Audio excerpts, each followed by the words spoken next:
On the road, Tom, he told me all about how it was reckoned I was murdered, and how Pap disappeared pretty soon, and what a stir there was when Jim run away.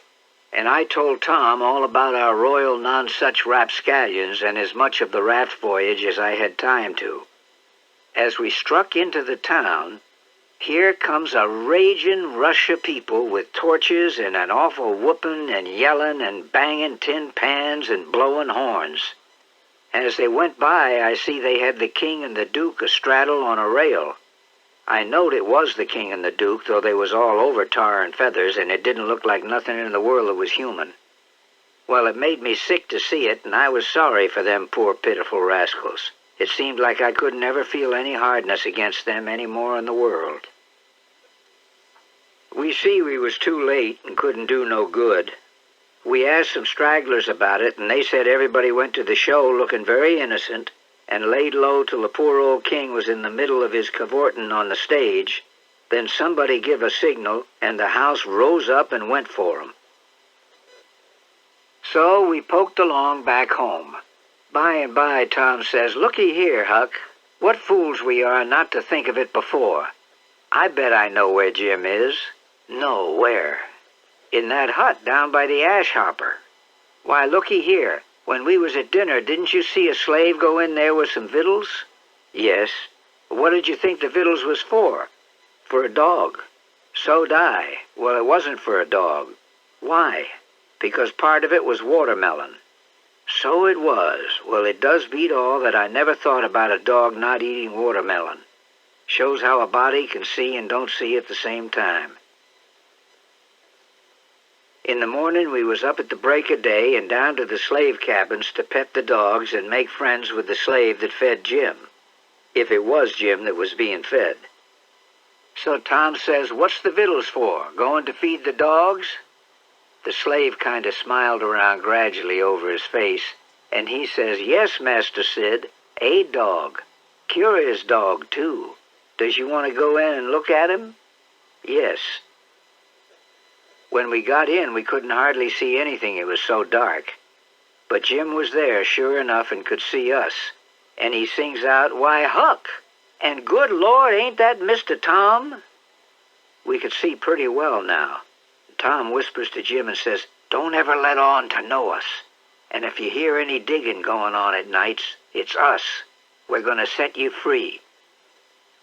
It would be most an hour yet till breakfast, so we left and struck down into the woods. We sat down to rest, and Tom says, kind of dissatisfied, "Blame it, this whole thing is just as easy and awkward as it can be. They ain't no watchman to be drugged. Now, there ought to be a watchman. They ain't even a dog to give a sleeping mixture to. And there's Jim chained by one leg with a 10-foot chain to the leg of his bed. Why, all you gotta do is lift up the bedstead and slip off the chain. Why, drat it, Huck, it's the stupidest arrangement I ever see. You gotta invent all the difficulties. Now we gotta hunt up something to make a saw out of the first chance we get." "What do we want of a saw?" "Hain't we gotta saw the leg of Jim's bed off so as to get the chain loose?" "Why, you just said a body could lift up the bedstead and slip the chain off." "Well, if that ain't just like you, Huck Finn. Why, hain't you ever read any books at all? Casanova, nor Benvenuto Cellini, nor Henry IV, nor none of them heroes? Who ever heard of getting a prisoner loose in such an old matey way as that? No, the way all the best authorities does is to saw the bed leg in two, and—" He broke off there because he heard the breakfast horn blowing. So we cleared out for the house. Well, we waited that morning till everybody was settled down to business and nobody in sight around the yard. Then we went and sat down on the woodpile to talk. Tom says everything's all right now except tools, and that's easy fixed. "Tools for what?" I says. "Why, to dig with. We ain't a-going to gnaw Jim out, are we? Ain't them old crippled picks and shovels in the lean-to good enough?" He turns on me, looking pitying enough to make a body cry, and says, "Huck Finn, did you ever hear of a prisoner having picks and shovels and all the modern conveniences in his wardrobe to dig himself out with? Why, they might as well lend him the key and done with it." "Well, then," I says, "if we don't want the picks and shovels, what do we want?" "A couple of case knives." "To dig the foundations out from under that cabin with?" Confound it, it's foolish, Tom. It don't make no difference how foolish it is, it's the right way. As soon as we reckoned everybody was asleep that night, we went down the lightning rod and shut ourselves up in the lean-to and went to work. We dug and dug with the case knives till most midnight, and then we was dog-tired and our hands was blistered, and yet you couldn't see we'd done anything hardly. At last Tom says, "It ain't no use, Huck, it ain't a-gonna work. I'll tell you, it ain't right and it ain't moral, and I wouldn't like it to get out, but there ain't only just the one way. We gotta dig him out with the picks and let on it's case knives." "Now you're talking," I says. "Your head gets leveler and leveler all the time, Tom Sawyer." I scratched around amongst the old tools and got a pickaxe and give it to him, and he took it and went to work and never said a word. So then I got a shovel, and then we picked and shoveled, turnabout, and made the fur fly.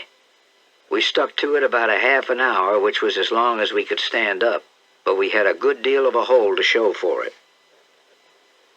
When I got upstairs, I looked out the window, and I see Tom doing his level best with the lightning rod, but he couldn't climb it. His hands was so sore. At last he says, "It ain't no use. It can't be done. You got any ideas?"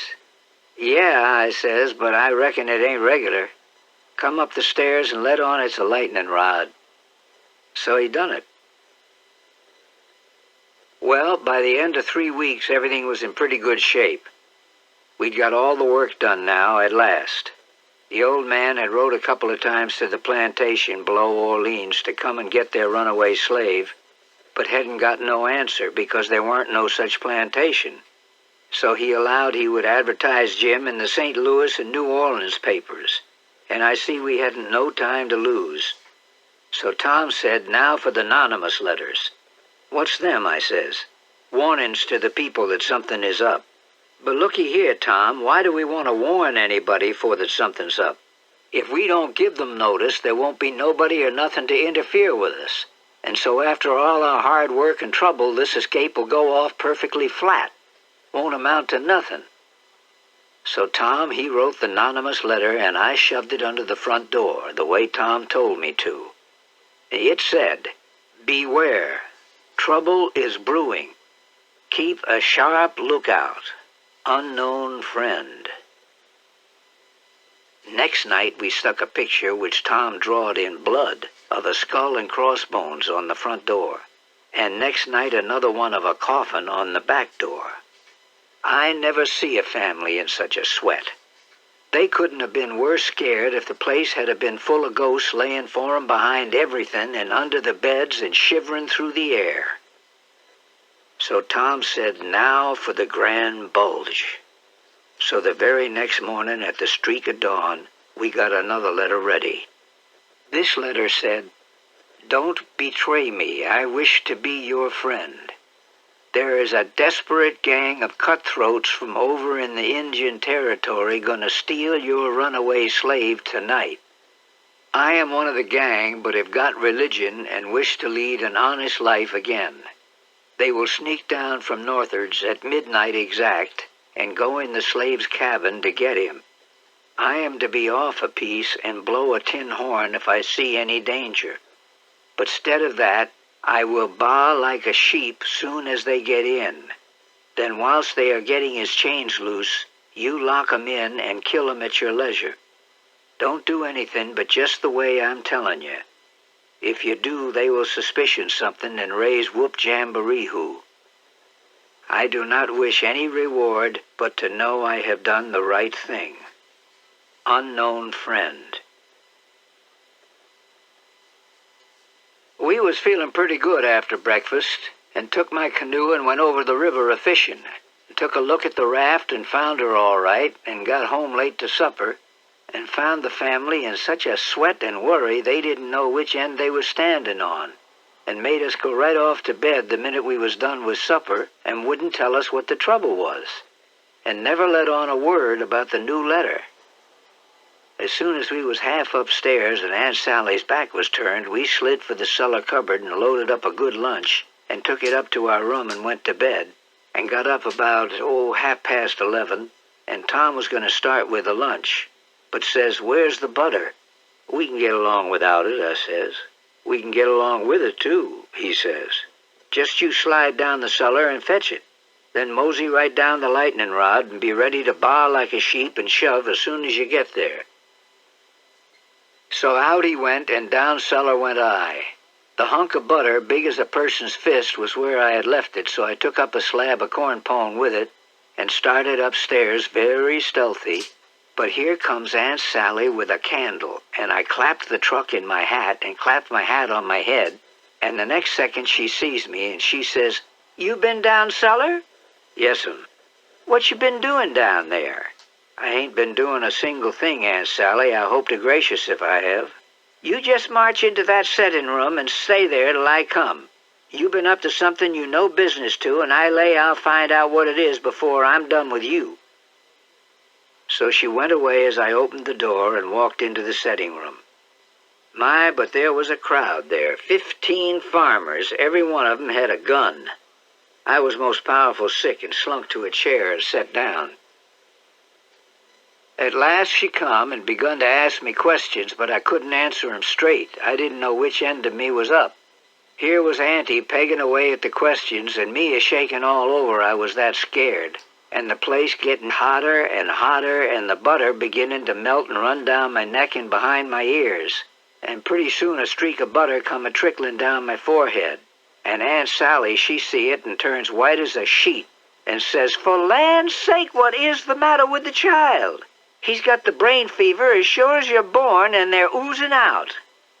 And everybody runs to see, and she snatches off my hat, and out comes the bread and what was left of the butter, and she grabbed me and hugs me and says, "Dear, dear, why didn't you tell me that was what you'd been down there for? I wouldn't have cared.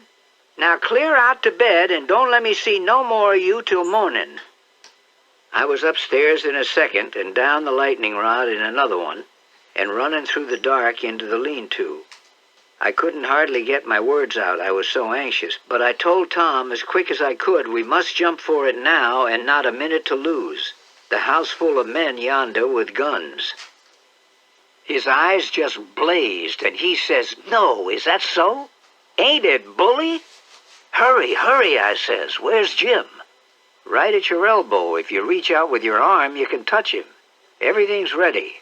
Now we'll slide out and give the sheep signal." But then we heard the tramp of men coming to the door, and heard a man say, "I told you we'd be too soon. Here, you lay for 'em in the dark and kill 'em when they come. And the rest scatter around a piece and listen if you can hear 'em coming." So in they come, but couldn't see us in the dark, and most trod on us whilst we was hustling to get out through the hole, swift but soft. Jim first, me next, and Tom last. Now we slipped stealthy towards the fence and got to it all right, and me and Jim over it. But Tom's britches catched fast on a splinter on the top rail, so he had to pull loose, which snapped the splinter and made a noise. And somebody sings out, "Who's that? Answer or I'll shoot." But we didn't answer. We just unfurled our heels and shoved. Then there was a rush and a bang, bang, bang, and the bullets fairly whizzed around us. We heard 'em sing out, "Here they are! After 'em, boys! Turn loose the dogs!" We struck up through the bush to where my canoe was tied, and hopped in and pulled for dear life towards the middle of the river, but didn't make no more noise than we was obliged to. Then we struck out, easy and comfortable, for the island where my raft was, and we could hear them yelling and barking at each other all up and down the bank till we was so far away the sounds got dim and died out. And when we stepped onto the raft, I says, "Now, old Jim, you're a free man again. I bet you won't ever be a slave no more." We was all glad as we could be, but Tom was the gladdest of all because he had a bullet in the calf of his leg. When me and Jim heard that, we didn't feel so brash as what we did before. It was hurting him considerable and bleeding, so we laid him in the wigwam and tore up one of the Duke's shirts for to bandage him. But he says, "Give me the rags, I can do it myself. Don't stop now, don't fool around here." But me and Jim was consulting and thinking, and after we thought a minute, I says, "Say it, Jim." So he says, "Well, then, this is the way it looked to me, Huck. If it was Tom that was being set free, and one of us was to get shot, would he say never mind about a doctor? You bet he wouldn't. Well then, I don't budge a step out in this place without a doctor, not if it's 40 year. I reckon he'd say what he did say, so it was all right now, and I told Tom I was a-going for a doctor. He raised considerable row about it, but me and Jim stuck to it and wouldn't budge. So I left, and Jim was to hide in the woods when he see the doctor coming till he was gone again. The doctor was an old man, a very nice, kind-looking old man when I got him up. I told him me and my brother was over on Spanish Island hunting yesterday afternoon and camped on a piece of a raft we found, for it went off and shot him in the leg. Who is your folks, he says. The Phelpses, down yonder. So he lit up his lantern and got his saddlebags, and we started. But when he sees the canoe, he didn't like the look of her. Said she was big enough for one, but didn't look safe for two. He put his foot on the gunwale and rocked her and shook his head. Said he reckoned he'd look around for a bigger one. But they was all locked and chained, so he took my canoe and said for me to wait till he come back. So then I crept into a lumber pile to get some sleep, and next time I waked up, the sun was away up over my head. I shot out and went for the doctor's house, but they told me he'd gone away in the night sometime or other and weren't back yet. So away I shoved and turned the corner and nearly rammed my head into Uncle Silas's stomach. He says, "Why, Tom, where you been all this time, you rascal?" "I ain't been nowheres," I says, "only just hunting for the runaway slave, me and Sid. We followed the men and the dogs, but they outrun us and we lost them. Sid's at the post office to see what he can hear, and I'm a-branching out to get something to eat for us, and then we're going home." So then we went to the post office to get Sid, but just as I suspicioned, he weren't there. So the old man, he got a letter out of the office, and he waited a while longer, but Sid didn't come. So the old man said, "Come along, let Sid foot it home." I couldn't get him to let me stay and wait for Sid. I must come along and let Aunt Sally see we was all right. When we got home, Aunt Sally was that glad to see me, she laughed and cried both, and give me one of them lickings of hers that don't amount to shucks, and said she'd serve Sid the same when he come. Well, he weren't there to supper. Aunt Sally was a good deal uneasy, but Uncle Silas said boys will be boys, and you'll see this one turn up in the morning all sound and right. When I went up to bed, Aunt Sally come up with me and fetched her candle and tucked me in, and mothered me so good I felt mean, and like I couldn't look her in the face. And when she was going away, she looked down in my eyes so steady and gentle, and says, "The door ain't going to be locked, Tom. And there's the window and the rod, but you'll be good, won't you? And you won't go, for my sake?" Laws knows I wanted to go bad enough to see about Tom and was all intending to go, but after that I wouldn't have went, not for kingdoms. The old man was uptown again before breakfast, but still couldn't get no track of Tom. And both of them sat at the table thinking and not saying nothing and looking mournful and their coffee getting cold. And by and by the old man says, "Did I give you the letter?" "What letter?" So then he went off somewheres where he had laid it down and fetched it and give it to her. She says, "Why, it's from St. Petersburg. It's from Sis." I allowed another walk would do me good, but before she could break it open, she dropped it and run, for she sees something. And so did I. It was Tom Sawyer on a mattress, and that old doctor, and Jim with his hands tied behind him, and a lot of people. I hid the letter behind the first thing that come handy and rushed. She flung herself at Tom, crying, and says, "Oh, he's dead. I know he's dead." And Tom, he turned his head a little and muttered something or other which showed he weren't in his right mind. Then she flung up her hands and said, "He's alive, thank God." And she snatched a kiss of him and flew for the house to get the bed ready. I followed the men to see what they was going to do with Jim, and the old doctor and Uncle Silas followed after Tom into the house. They cussed Jim considerable, give him a cuff or two side of the head once in a while, but Jim never said nothing, and he never let on to know me, and they took him to the same cabin and chained him up again, and said he weren't to have nothing but bread and water to eat after this till his owner come, and filled up our hole, and said a couple of farmers with guns must stand watch around the cabin every night. Then the old doctor comes and takes a look, and says, "Don't be no rougher on him than you're obleeged to." When I got to where I found the boy, I see I couldn't cut the bullet out without some help, and he got a little worse and a little worse.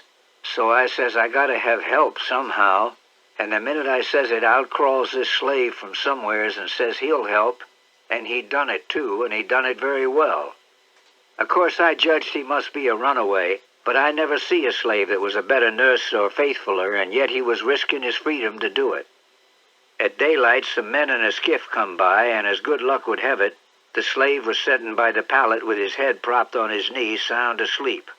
So I motioned them in quiet, and they slipped up on him and grabbed him and tied him before he knowed what he was about, and we never had no trouble. He ain't bad, gentlemen. That's what I think about him.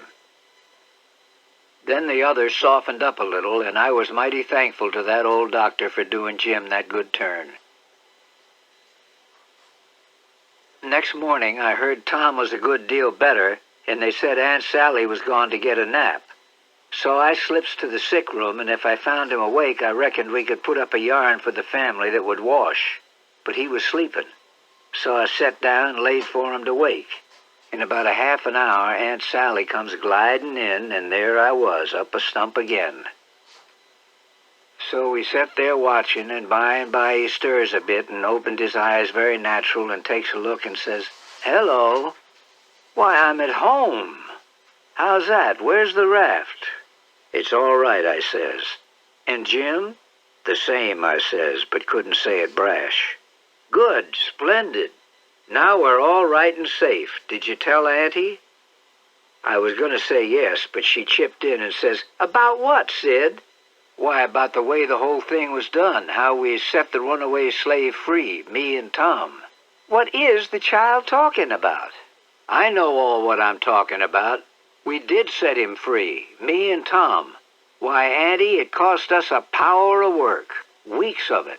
Hours and hours, every night, whilst you was all asleep. And we had to make up the pictures of coffins and things, and anonymous letters from the robbers, and then you kept Tom here so long with the butter in his hat that you come near spoiling the whole business.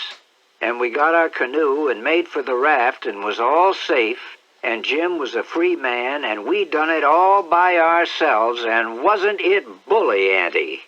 "So it was you little rapscallions that's been making all this trouble and turned everybody's wits clean inside out and scared us all most to death. Well, you get all the enjoyment you can out of it now, for mind I tell you, if I catch you meddling with him again—" "Meddling with who?" Tom says, dropping his smile and looking surprised. "With who? Why, the runaway slave, of course. Who'd you reckon?"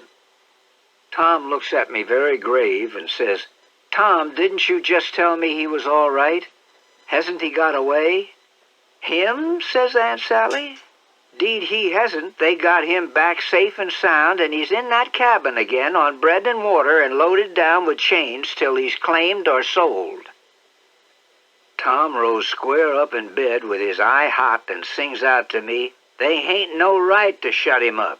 He ain't no slave. He's as free as any critter that walks this earth." "What does the child mean?" "I mean every word I say, Aunt Sally.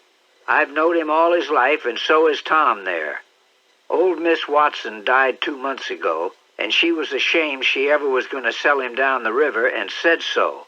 And she set him free in her will." "Then what on earth did you want to set him free for, seeing he was already free?" "Well, that is a question, I must say, and just like a woman. Why, I wanted the adventure of it. And I'd have waded neck-deep in blood to— Goodness alive, Aunt Polly!" If she weren't standing right there looking as sweet and contented as an angel half full of pie. Aunt Sally jumped for her and most hugged the head off of her, and I found a good enough place for me under the bed. And I peeped out, and in a little while Tom's Aunt Polly shook herself loose and stood there looking across at Tom over her spectacles, kind of grinding him into the earth, you know. And then she says, "Yes, you better turn your head away. And I would if I was you, Tom. Oh, dearie me, says Aunt Sally. Is he changed so? Why, that ain't Tom, it's Sid. Tom's? Why, where is Tom? He was here a minute ago. You mean, where's Huck Finn? That's what you mean. Come out from under that bed, Huck Finn. So I done it, but not feeling brash. Aunt Sally was one of the mixed, upset-looking persons I ever see. Except one, and that was Uncle Silas when he come in and they told it all to him. So Tom's Aunt Polly, she told all about who I was and what, and I had to up and tell how I was in such a tight place that when Mrs. Phelps took me for Tom Sawyer, she chipped in and says, "Oh, go on and call me Aunt Sally." That when Aunt Sally took me for Tom Sawyer, I had to stand it. There weren't no other way. Aunt Polly, she said Tom was right about old Miss Watson setting Jim free in her will, and so sure enough, Tom Sawyer has gone and took all that trouble and bother to set a free slave free. Well, Aunt Polly, she said that when Aunt Sally wrote to her that Tom and Sid had come all right and safe, she says to herself, so now I gotta go and traipse all the way down the river, 1,100 mile, and find out what that creature's up to this time. Well, we had Jim out of the chains in no time, and when Aunt Polly and Uncle Silas and Aunt Sally found out how good he helped the doctor nurse Tom, they made a heap of fuss over him and fixed him up prime and give him all he wanted to eat and nothing to do. And we had him up to the sick room and had a high talk. And Tom give Jim $40 for being prisoner for us so patient and doing it up so good. And then Tom, he talked along and says, let's all three slide out of here one of these nights and go for adventures amongst the Injuns over in the territory. And I says, all right, that suits me, but I ain't got no money for to buy the outfit. And I reckon I couldn't get none from home because it's likely Pap's been back before now and got it all away from Judge Thatcher and drunk it up. Tom says, no, he ain't. It's all there yet. $6,000 and more. And your Pap ain't ever been back since. Hadn't when I come away, anyhow. Jim says kind of solemn, he ain't a-comin' back no mo', Huck. I says, why, Jim? Never mind why, Huck, but he ain't comin' back no mo'. But I kept at him, so at last he says, don't you remember the house that was floating down the river and there was a man in there, and I went in and kivered him up? Well, you can get your money when you wants, 'cause that was him. Tom's most well now and got his bullet round his neck on a watch guard for a watch and is always seeing what time it is, and so there ain't nothing more to write about, and I am rotten glad of it. 'Cause if I'd knowed what a trouble it was to make a book, I wouldn't have tackled it. But I reckon I got a light out for the territory ahead of the rest, because Aunt Sally, she's going to adopt me and civilize me, and I can't stand it. I've been there before.